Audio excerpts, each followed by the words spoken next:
I'm Melissa Touris. And I'm Marmy Leech. And this is Movin with Mel and Marm. Welcome. How are you guys doing? Doing great. I'm doing good too. We have a new setup today and I'm pumped. And we have a new team member with us on the podcast today. Welcome, Monica. Hi. Thanks for having me. Of course.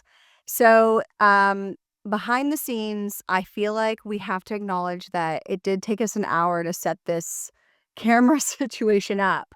So We just figure it out as we go. we figured out, I give the official, the podcasters who do this every day a lot of credit because that was complicated. But I'm very excited to see all these new angles. Hello. I feel like if we did this every day, though, it would stay set up and Yeah. we would just come and plop our bottoms in the seat. We would. And that would be it. Yeah. We would need a studio. Yeah. But we're recording in your house. In my living room. You live here. Yeah. This is not, you're not tiptoeing around the podcast setup every day. We are introducing our newer team member. She's been on the team for a while and she's been in real estate. She's not new to real estate, but this is Monica. And we're so excited to get to interview you today. So can you share a little bit about your background and what led you to real estate? Yeah. So I have a very interesting career background. I've job hopped a lot. Started out in public relations, doing events, and then moved to retail. I worked in retail for a little while on the event side and sales side. I did a year at a country club doing Oh, membership. And then I worked at a fitness studio doing events and marketing. And then the most recent thing I did before switching was account management for a design agency here in Dallas. I really enjoyed it, just ended up having an opportunity to switch careers. And at that time, we didn't have our child, but, sitting and talking with my husband, thinking about, going from a job where I was working 5 or 6 days a week, traveling a lot. Most days I'd work, 8 to 10 hours a day. If we were to have a family, it would have been nice to have, less hours. And so real estate was something that's always been on my mind. I love the relationship aspect of it and the flexibility.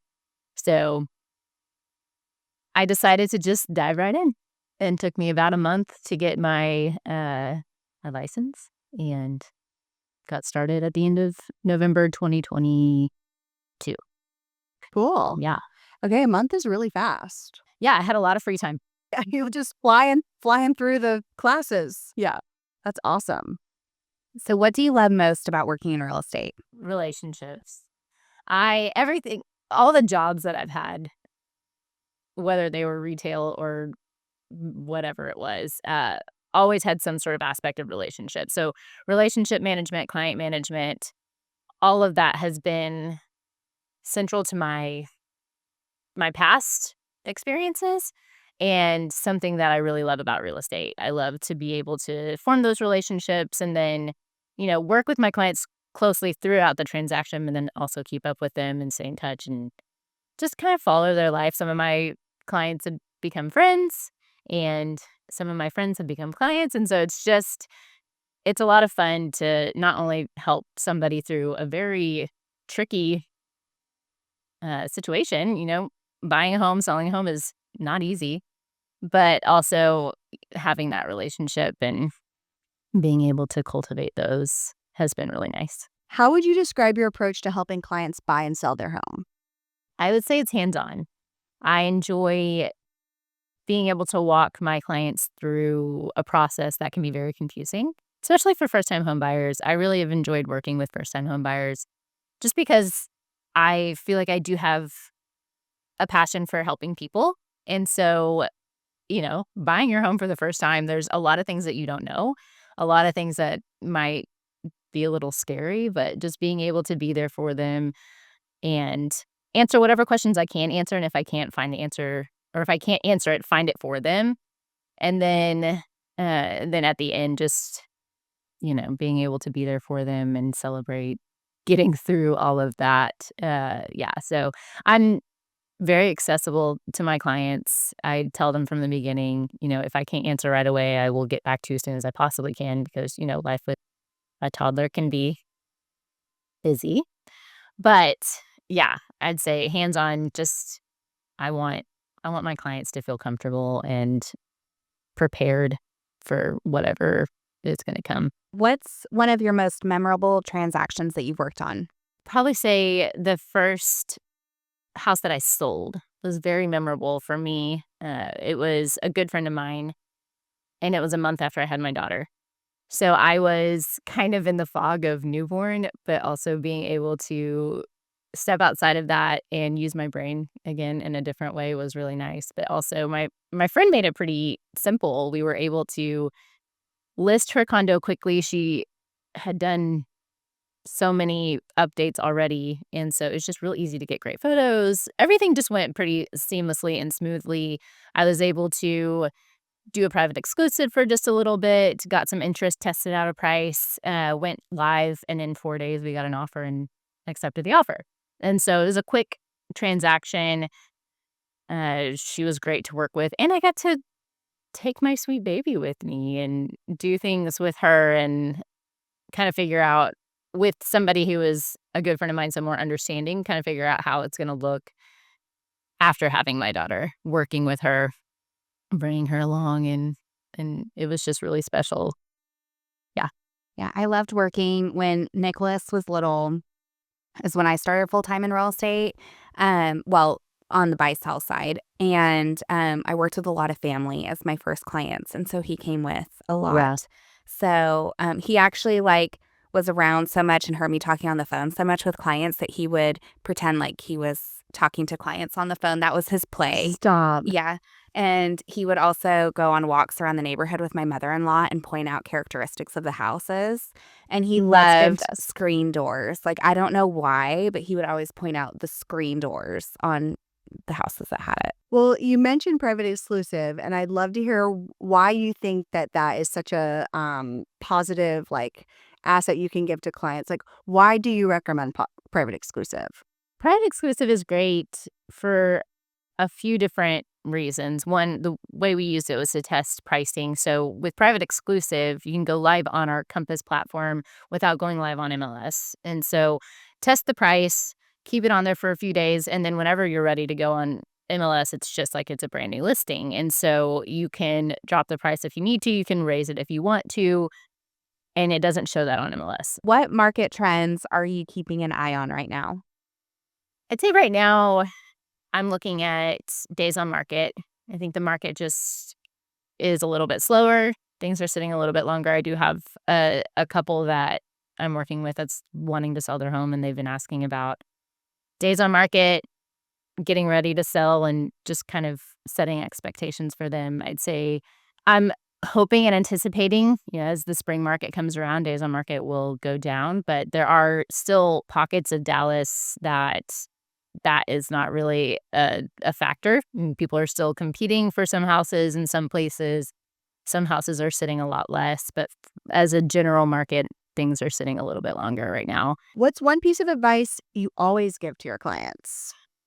One thing I always say to my buyer clients is when they're putting in an offer on a home, make sure the offer is something you're comfortable walking away from. So if for some reason it doesn't get accepted, I don't want my clients to sit there and think, oh, I wish I had gone higher. Or if it does get accepted, I don't want them to also think, oh, I should have gone lower. Just even if what they decide to offer, in maybe my opinion or another agent's opinion, might be lower than what I would have said.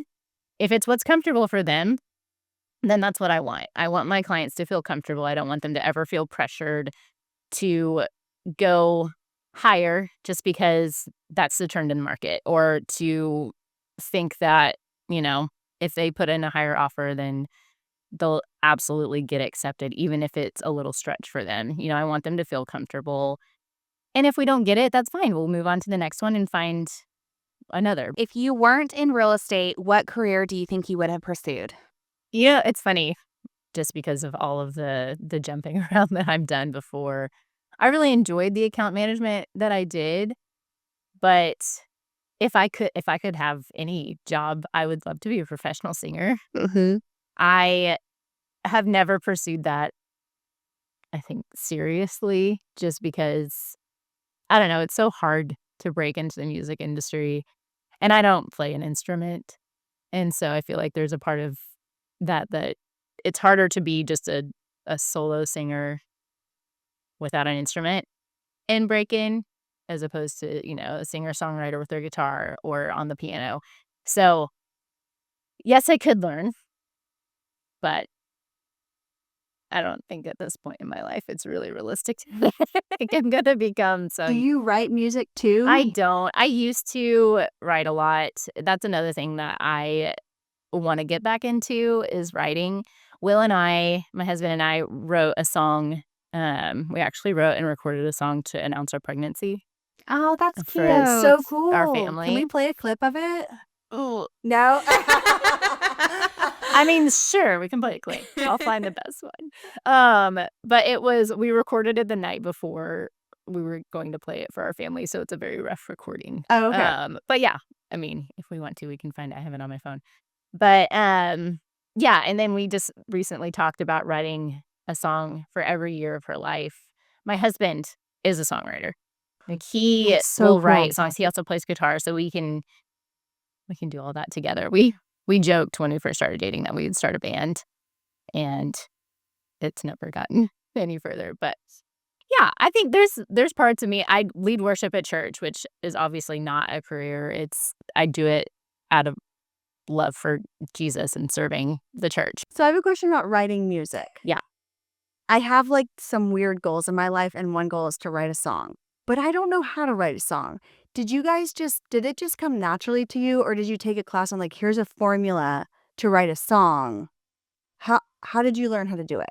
The process, it's very interesting because you can start with either a melody and then write the words to it, or the words and find the melody. But then also you can start with, this part of the song. So I think we maybe started with a chorus, or maybe started with a bridge, and then wrote the verses and everything to go around what we had started with. So Okay. it's not always you start from the top and like fill out the whole song. You might start with something that's like, oh, this is a really good chorus line, and then fill in from there. Okay. That's cool. Yeah. I love that. How do you spend your time when you're not helping clients? Most of my time is spent with my daughter, who is a year and a half. She's high She's energy adorable. and so much fun. She's so much fun. So yeah, my husband and I spend a lot of time with her. It's great. We live close to White Rock Lake, so we love to go down there. She loves the ducks. And so we'll take a walk. We can walk down to the lake, which is nice. And we'll just stand outside. She'll run around quacking. It's great. But I also So run around quacking. Yeah, I love it. She loves to just quack at the ducks. It's very cute. And I chase her most of the time, keeping her either out of the water or out of the bite path. That age is like, please try not to hurt yourself. Yeah, there's so many ways that she's fearless, which is great, Yeah. but also kind of terrifying for us. Mhm. But other than that, I love to read. And so I've had to put parameters on. If I had it my way, I would just read all day long. But obviously I have other things that I need to be doing. So I only read when my daughter is sleeping. So whether she's at home and napping or after she goes to bed. But I read 46 books last year. Oh my gosh. And my goal this year I am so impressed. my goal was 50 this year. And then I decided that was probably going to take away more time than I needed to. So I've pared it back to 35. I honestly don't know what book or what count I'm on right now. Maybe 5 or 6. I also listen to books too, so I do count those. But yeah, I'm currently reading a book to write a review to get paid. That's another thing that I want to do is try and Cool. get paid for reviews. What kind of books do you like to read, or is it all just different types of books? It's different types of books, but I'd say for the most part, I read fiction. Mm-hmm. Every now and then I'll pick up a nonfiction, but when I read, I want to kind of escape. Not like in a bad way, but I just like to go somewhere else when I read.